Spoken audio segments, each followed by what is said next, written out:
Hi hello friends, அஸ்ஸலாமு அலைக்கும். Welcome back to my channel. இன்றைக்கி நம்மளோட சேனலில் நம்ம என்ன பார்க்க போகிறோம்னா, வீட்டிலே ரொம்ப சிம்பிளான மெத்தடில் நூடுல்ஸ் எப்படி செய்யறதுன்னு தான் பார்க்க போகிறோம். இதுக்கு நான் ஒரு பாத்திரம் எடுத்திருக்கேன். அதில் 2 சொம்பு அளவு தண்ணி ஆட் பண்ணிக்கிறேன்.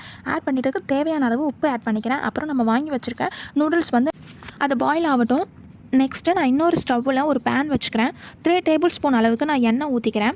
ஊற்றிட்டு 3 முட்டை எடுத்துருக்கேன். நான் 3 முட்டையை வந்து நம்ம நல்லா கிண்டி வச்சுப்போம் நூடுல்ஸ்க்கு போடுறதுக்காண்டி.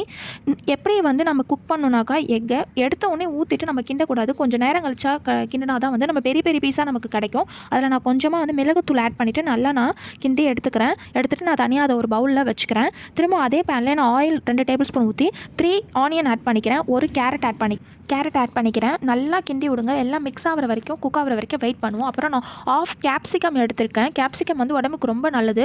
அதனால நான் ஆஃப் எடுத்திருக்கேன். அதையும் நல்லா கிண்டி விட்டுக்கோங்க. மிக்ஸ் ஆனதுக்கப்புறமா நான் ஜிஞ்சர் கார்லிக் பேஸ்ட் வந்து 1 டேபிள் ஸ்பூன் எடுத்திருக்கேன். அப்புறம் சில்லி பவுடர் வந்து 1 டேபிள் ஸ்பூன் எடுத்திருக்கேன். அதுக்கு உங்களுக்கு காரத்துக்கு ஏற்ப மாதிரி போட்டுக்கோங்க.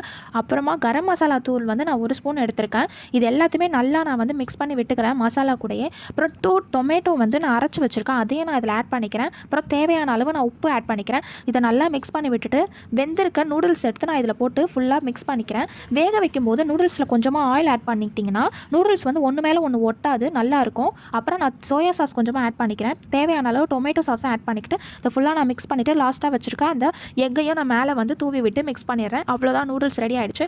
இந்த மாதிரி உங்கள் வீட்டில் ட்ரை பண்ணி பாருங்கள். எந்த கெமிக்கலுமே இல்லாமல் சூப்பராக இருக்கும். Thank you friends.